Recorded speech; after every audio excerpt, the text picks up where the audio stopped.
My fellow South Africans, we have come to the end of another year. 2023 has been a difficult year for many South Africans. Yet, despite the many challenges that our country is facing, we do have cause for hope and optimism. Our hope and our optimism is based on the knowledge that we have faced many hardships and challenges in the past, but we have overcome them. I therefore firmly believe that better days lie ahead for our people and our country. In 2024, we will mark 30 years since we attained our freedom. This freedom we attained ushered in enormous changes in our country.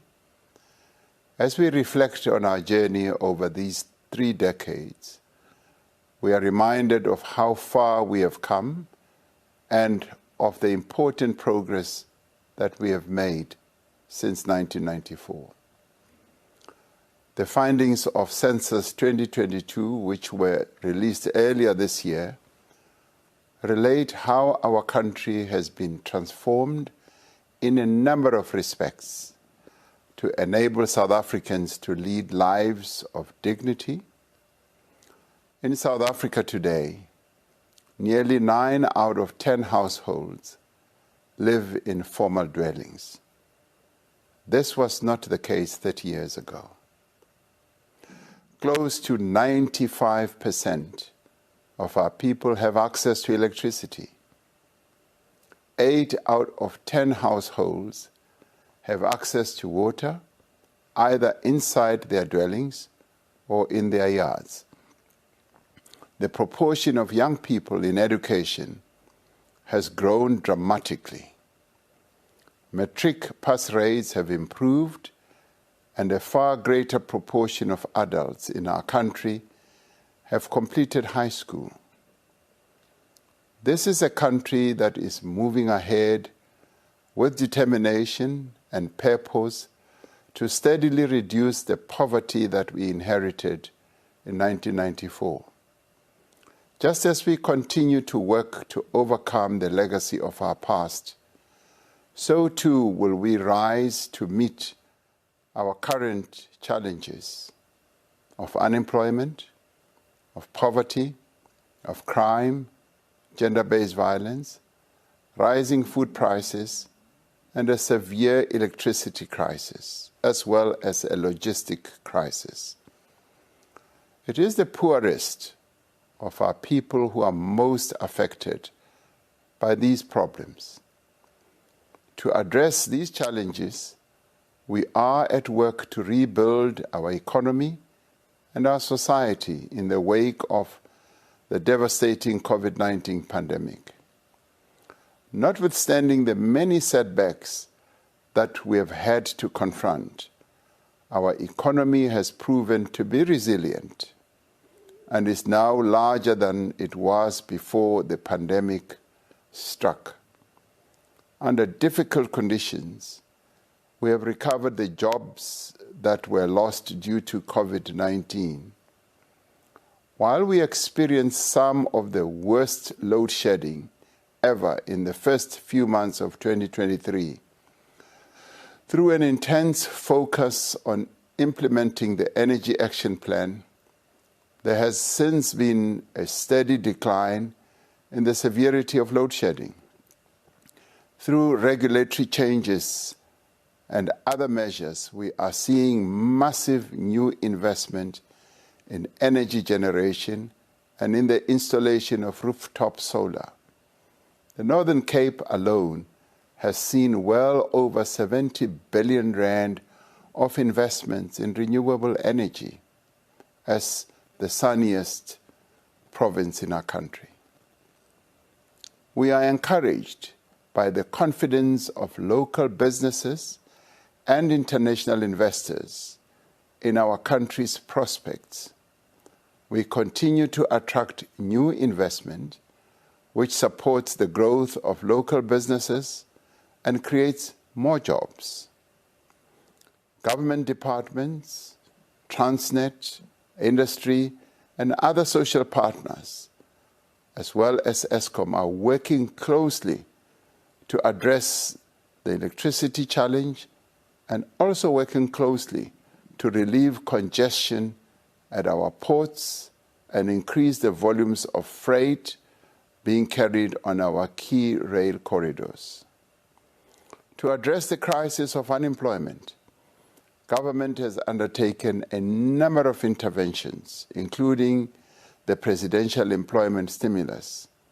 This initiative represents the largest expansion of public employment in our country's history.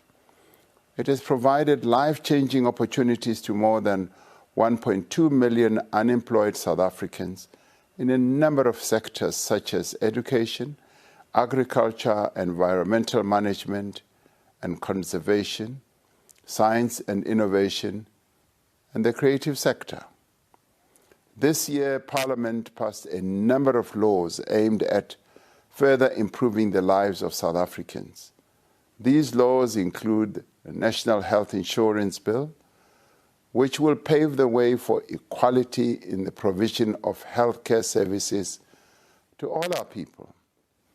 We are making progress in the fight against corruption, including bringing those responsible for state capture to justice.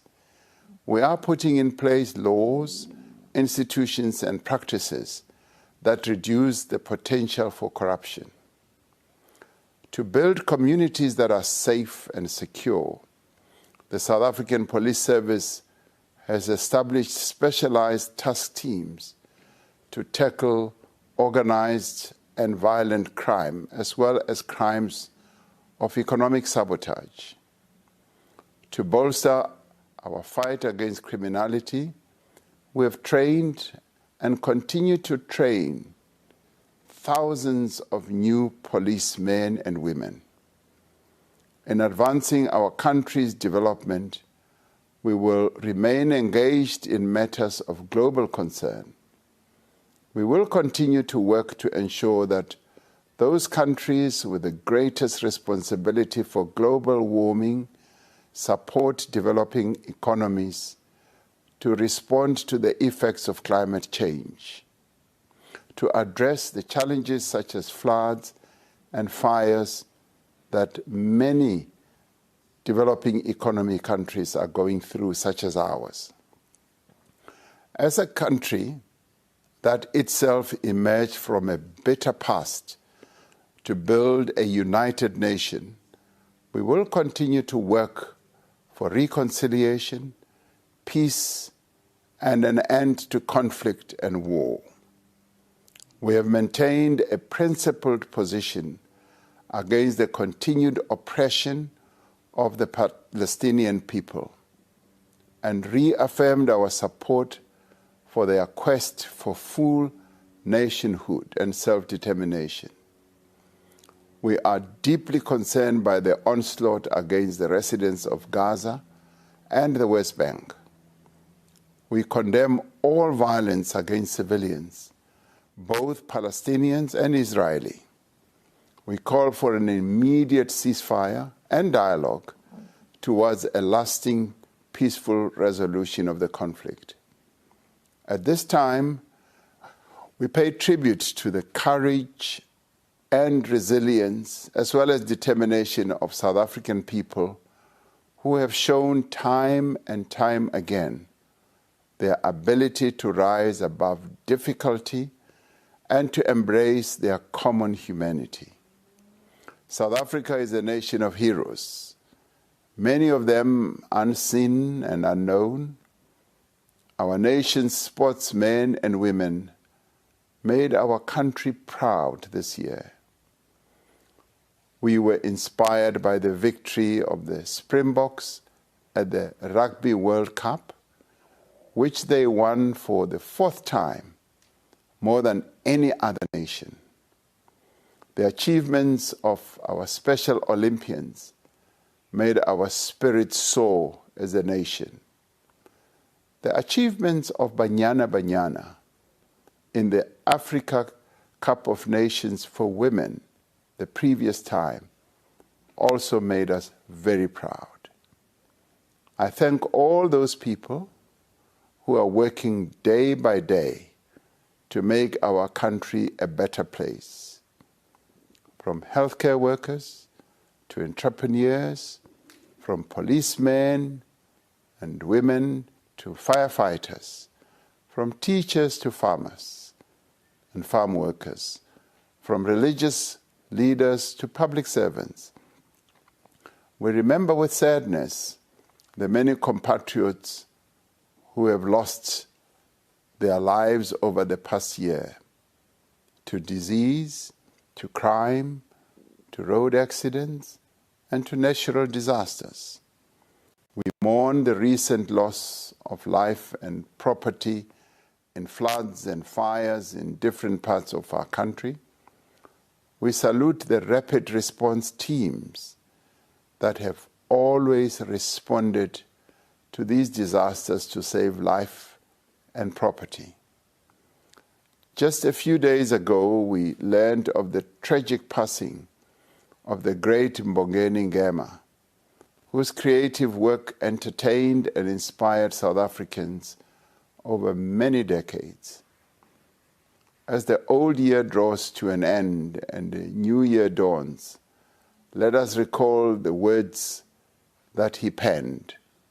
He said, we must come together and realize a nation that unity is our responsibility. Love for our nation, he said, is the key for the future, for peace and prosperity.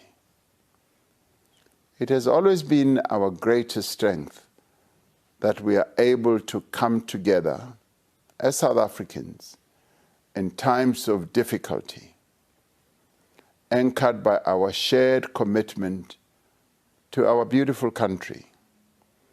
As long as we remain united, and as long as we continue to work together, and as long as we are united around our common vision, we will succeed, and I'm sure we will go further. As we look back on the year that has passed and the challenges it has brought, we must look to the future with hope. We must continue to move forward. We must never lose our courage, and we must remain determined to leave no one behind. I wish you all a happy and healthy New Year. Let us welcome 2024 with strength and courage. I thank you.